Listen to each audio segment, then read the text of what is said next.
Chapter 11 Oracle. By the time they reached the Oracle 2 days later, Stile had pretty well worked out the situation. He could do magic of adept quality, provided he followed its rules. He had sworn off it, and he would not violate that pledge. But that didn't change what he was: an adept. That could explain why another adept was trying to kill him. That other was aware of Stile's potential and didn't want the competition. The adepts, it seemed, were quite jealous of their prerogatives, as were the members of most oligarchs or holders of power. So how should he proceed? Swearing off magic would not protect him from a jealous adept, who would resent Stile's mere potential. But if it were only a single adept who was after him, Stile might try to locate that one and deal with him. Non-magically? That could be dangerous. So he would ask the Oracle for advice. Why not? The Oracle lived in a palace. Manicured lawns and hedges surrounded it, and decorative fountains watered its gardens. It was open. Anyone could enter, including animals. In this world, animals had much the same stature as human beings. That was one of the things Stile liked about it. In this palace and its grounds, as he understood it, no magic was permitted, other than that of the Oracle itself, and no person could be molested or coerced. No disrespect intended, Stile said, but this doesn't seem like much. It's beautiful in appearance and concept, but... Nasa left the saddle at the entrance and guided him to a small, plain room in the back. From its rear wall projected a simple speaking tube. Stile studied the tube. This is it? The Oracle? He asked dubiously. No ceremony, no fanfare, no balls of flame, no bureaucracy. I can just walk up and ask it anything. Nasa nodded. Stile, feeling let down, addressed the tube. Oracle, what is my best course of action? Know thyself, the tube replied. That isn't clear. Could you elucidate? But the tube was unresponsive. Nasa nudged him gently away. You mean I only get one question? Stile asked, chagrined. It was so. As with a spell, the Oracle could only be invoked once by any individual. But it had not been Nasa's purpose to have all his questions answered here. She had brought him to this place only for his safety. Stile, frustrated, left Nasa and went outside. She did not try to restrain him, aware that he had been disappointed. He proceeded to the first fountain he saw. A wolf sat on the far side. Probably not tame, but it would not attack him here. Stile removed his shirt, leaned over the pool, and splashed the cold water on his face. So he was safe. So what? His curiosity was unsatisfied. Was he to remain indefinitely in this world without understanding it? Thou too? Stile looked up, startled, blinking the droplets from his vision. There was a young man across the fountain. He had shaggy reddish hair and a dark cast of feature, with eyes that fairly gleamed beneath heavy brows. His beard and sideburns were very like fur. I regret I did not see you, Stile said. Did I intrude? Thou didst see me, the man said, but recognized me not in my lupine form. Lupine? Werewolf? Stile asked, surprised. I am not used to this land. I did not think. I apologize. That was evident in thy mode of speech, but apologize not to an outcast cur. Mode of speech? Suddenly, Stile remembered. Clip the Unicorn, Nesa's brother, had used this same touch of archaic language. Evidently, that was what prevailed here. He had better change over so as not to make himself awkwardly obvious. I will try to mend my speech, but I do apologize for mistaking thee. None such is in order. This region is open to all without hindrance, even such as I. Stile was reminded of the robot Sheen, claiming to have no rights because of her metal origin. It bothered him. Art thou not a person? If being outcast is a crime, I am surely more criminal than you. Thee. I fled my whole world. Ah, it is as I thought. Thou art from Proton. Art thou serf or citizen? Serf, Stile said, startled at this knowledge of his world. Yet, of course, others had made the crossing before him. Werewolf, if thou hast patience, I would like to talk with thee. I welcome converse, if thou knowest what ilk I be, and be not deceived. I am Kurlgaya, where? I am Stile, man. Stile proffered his hand, and the other, after a pause such as one might have when recalling a foreign convention, accepted it. In mine other form we sniff tails, Kurlgeir said apologetically. There is so much I do not know about this world, Stile said. If you know, thou knowest of my world, willst, thou shouldst appreciate the problem I have. I know not, I know not how came I here or how to return. And the oracle's reply seems unhelpful. It is the nature of oracular response, Kurlgeir agreed. I am similarly baffled. I query the oracle how I might regain my place in my society without performing anathema, and the oracle told me, cultivate blue. Means that aught to thee? Stile shook his head. Not. I asked it what was my best course of action, and it said, know thyself. I have no doubt that is always good advice, but it lacks specificity. In fact, it is not even an action. It is an information. A most curious lapse, Kurlgeir agreed. Come, walk with me about the gardens. Perhaps we may obtain insights through dialogue. I shall be happy to. Allow me just a moment to advise my companion. She brought me here. Assuredly. They re-entered the palace, proceeding to the oracle chamber where Stile had left Nesa. She was still there, facing the speaking tube, evidently unable to make up her mind what to say to it. Kurlgeir growled when he saw her, shifting instantly into his lupine mode. Nesa, hearing him, whirled, her horn orienting unwaveringly on the new-formed wolf. "Stop!" Stile cried, realizing that violence was in the offing. "There is no—" The wolf sprang, Nesa lunged. Stile threw himself between them. All three came to a halt in a momentary tableau. The tip of Nesa's horn was nudging Stile's chest. The wolf's teeth were set against his right arm, near the shoulder. Trickles of blood were forming on Stile's chest and arm where point and fang penetrated. "Now, will you both change into human form and apologize to the Oracle for this accident?"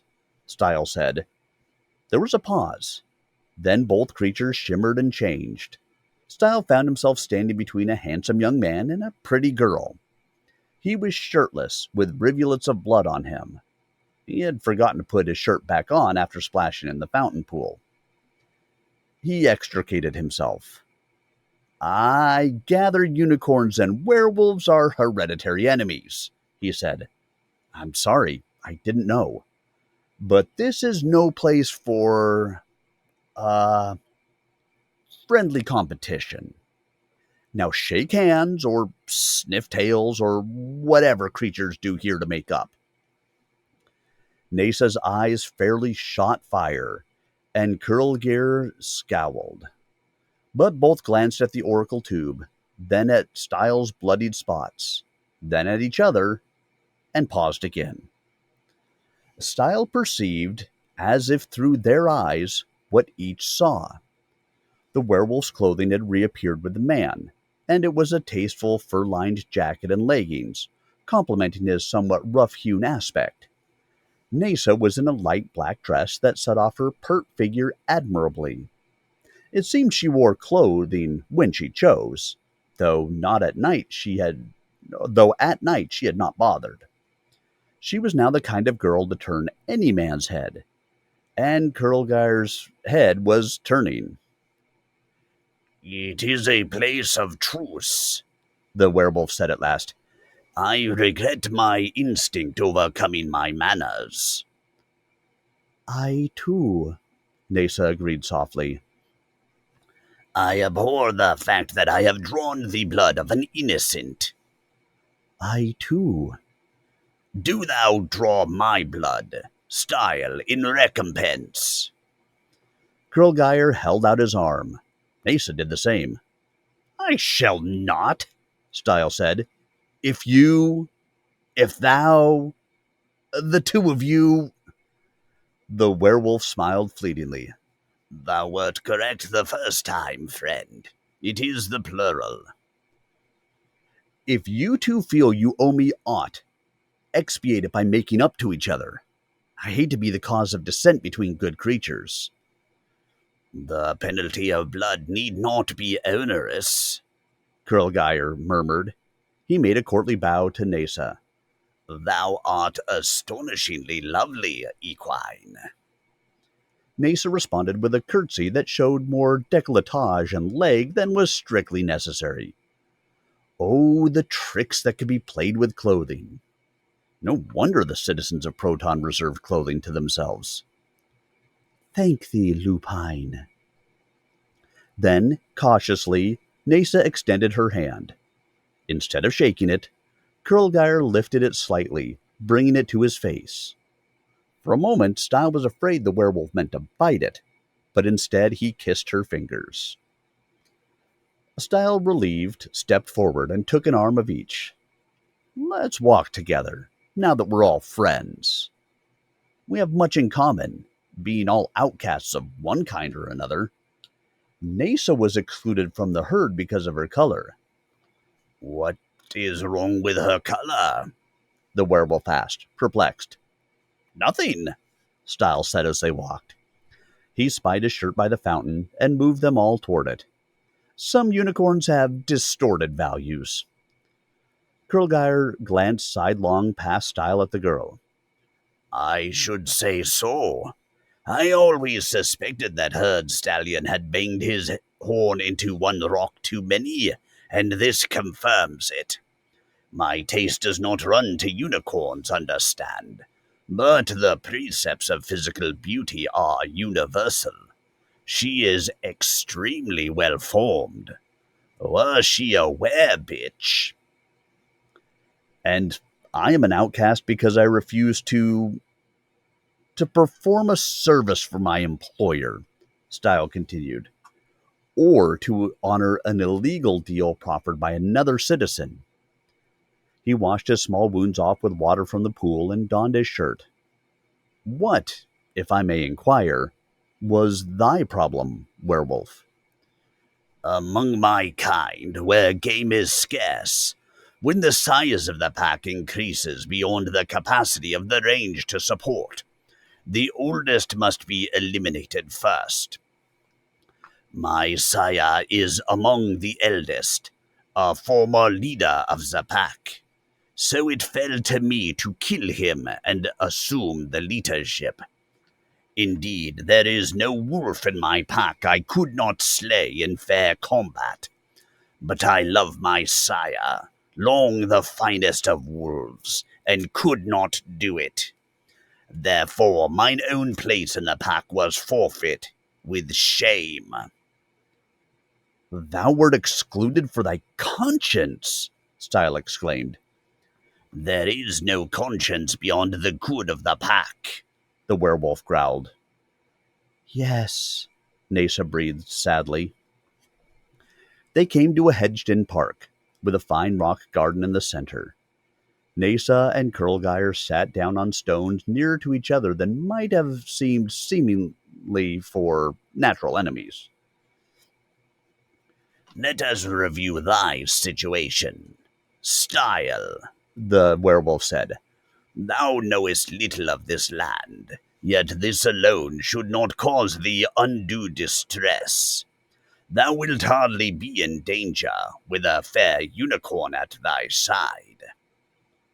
Nevertheless, I am in danger, Stile said. It seems an adept is trying to kill me. Then thou art beyond hope. Against adepts, naught suffices save avoidance. Thou must remain here at the Oracle's palace forever. So I gather. In the ordinary case, but it also seems I have adept powers myself. Kurlgeir phased into wolf form, teeth bared as he backed away from Stile. Wait! Stile cried.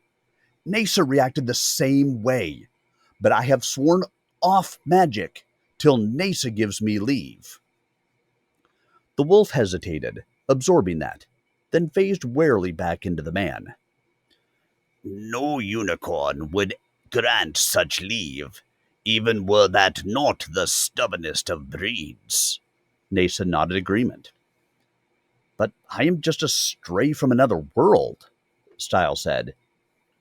It is mere coincidence that I have the talent for magic. Coincidence? Kurlgeir growled. Precious little in this frame is coincidence. That is merely thy frame's term for what little magic operates there.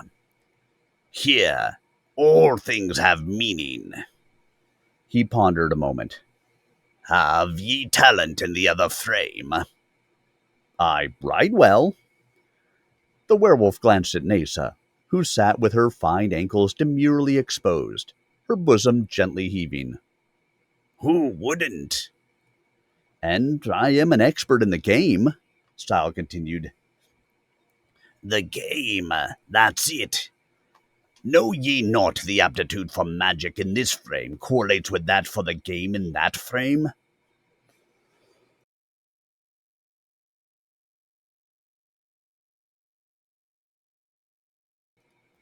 How good are at the game be ye, honestly?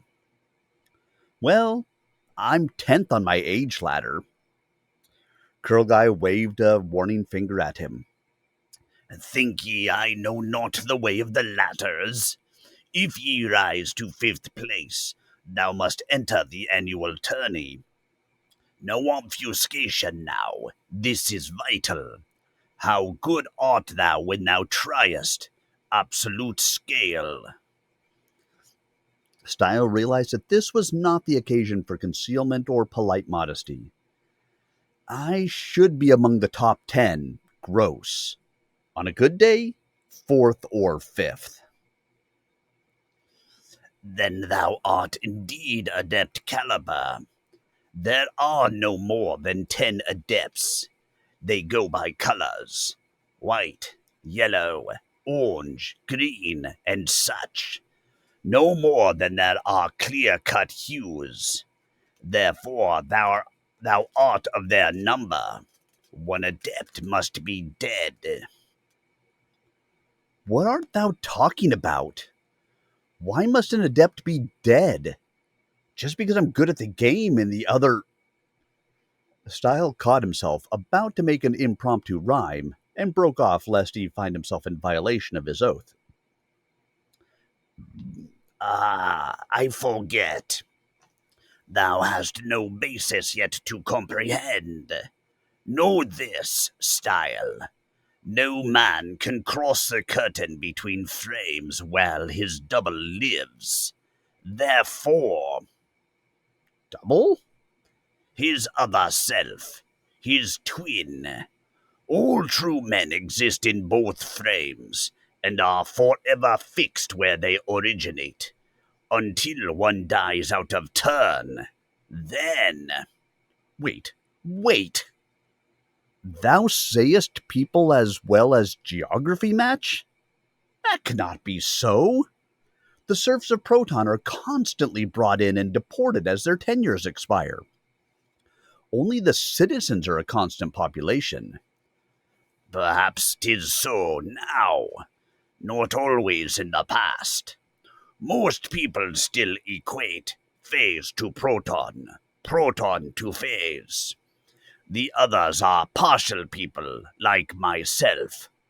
Perhaps I had a serf self in the past, and that serf departed, so now I alone remain. Thou travellest between frames? Because werewolves don't exist on Proton. Kurlgeir shrugged. It must be so. Here there are animals and special forms. There are more serfs. It balances out likely. But thou must travel because thy magic self is dead. And thy magic self must be. An adept, Stile finished. At last I get thy drift.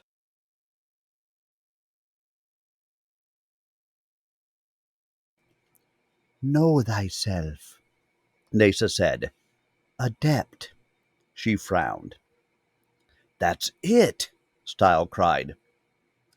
I must figure out which adept I am. Then he noticed Nasa's serious demeanor. Or must I? I've sworn off magic. But only by exerting thy powers as an adept canst thou hope to survive. Kurlgeir exclaimed. Then he did a double take. What am I saying? Who would want to help an adept survive? The fair corn is right. Abandon thy magic. Corn? Oh, unicorn. What is so bad about being an adept? Stile asked. I should think it would be a great advantage to be able to perform magic. The werewolf exchanged a glance with the unicorn. He really knows not, Kurlgeir said. I really don't, Stile agreed. I am aware that magic can be dangerous. So can science. But you both act as if it's a crime. You suggest I would be better off dying as a man than living as an adept. I should think a lot of good could be done by magic. Mayhaps thou shouldst encounter an adept, Kurlgeir said. Maybe I should. Even though I'm not doing magic myself, at least I'd like to know who I am and what manner of creature I am. From what thou sayest, something must have happened to my adept double, and, considering my age and health, it couldn't have been natural. He paused. But of course, all we need to do is check which adept died recently. None has, Kurlgeir assured him. At least, none we know of. Adepts are secretive, but even so, someone must be concealing evidence. Well, I'll just have to go and look, Stile decided. I'll check out each adept until I find which one is dead, and see if that was me. Then I'll be satisfied. Only, how can I be sure that two aren't dead, and I have found the wrong one? No problem there, The werewolf said. thine other self would have looked exactly like thee. So any who saw thee in his demean would know. And every adept has his own peculiar style of magic. His means of implementation that he alone commands. What style is thine? Stile, Stile, Nasa murmured, permitting herself to smile fleetingly. Spoken or sung in verse, Stile said. Music summons the power. Which adept uses that mode? We know not. The adepts vouchsafe no such information to common folk. Often they veil their magic in irrelevant forms, speaking incantations when it may in fact be a gesture that is potent, or posturing when it is a key rune, or so it is bruited about among the animal folk. We know not who makes the amulets, or the golem people, or the potions, or graphs, or any of the other conjurations. We only know that these things exist, and know to our dismay their power. He turned to Stile, taking one hand. But, friend, do not do this thing. If thou findest thine adept self, thou wilt become that adept, and I shall have to bear the onus of not having slain thee when I had the chance. And Nasa, too, who helped thee. Lay not this gaze upon her. Stile turned to Nasa, appalled. Thou feelest that way also? Sadly, she nodded. Methinks she led thee to the oracle to avoid the peril she saw looming. Kurlgeir said. To destroy a friend, or turn an adept loose on the realm. Here thou art safe, even from thy friends. But I am bound by my oath, Stile said. He hoped he was getting the language right. Thy and my before a consonant, thine and mine before a vowel. I will not perform magic. I will not become the monster thou fearest. I seek only to know. Canst thou deny me that? Slowly, Kurlgeir shook his head. We cannot deny thee that, yet we wish. I must know myself, Stile said. The oracle said so. And the oracle is always right, The werewolf agreed. We cannot oppose our paltry judgment to that. So I will go on a quest for myself, Stile concluded. When I have satisfied my need to know, I will return to mine own frame, where there is no problem about magic. So thou needst have no fear about me turning into whatever ogre thou dost think I might. I have to return soon anyway to get my new employment, or my tenure will expire.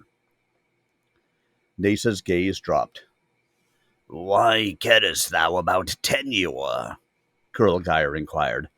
Remain here, in hiding from thine enemy. Thou hast no need to return. But Proton is my world, Stile protested.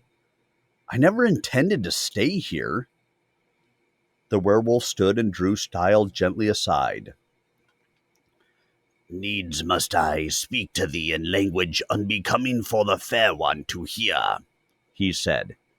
Nasa glanced up quickly at him, but remained sitting silently by the garden. What's this nonsense about unbecoming language? Stile demanded when they were out of Nasa's earshot. I don't keep secrets from. Canst thou not perceive the mare is smitten with thee? Kurlgeir demanded. Canst not guess what manner of question she tried to formulate for the oracle? Stile suffered a guilty shock. He had compared Nasa in various ways to Sheen, yet missed the obvious one. But I am no unicorn. And I am no man. Yet I would not, were I thee, speak so blithely of departure. Better it were to cut her heart quickly, cleanly. Yes. No, Stile agreed, confused. She. We have been. I assumed it was merely a courtesy of the form. I never thought. And a considerable courtesy it is, Kurlgeir agreed.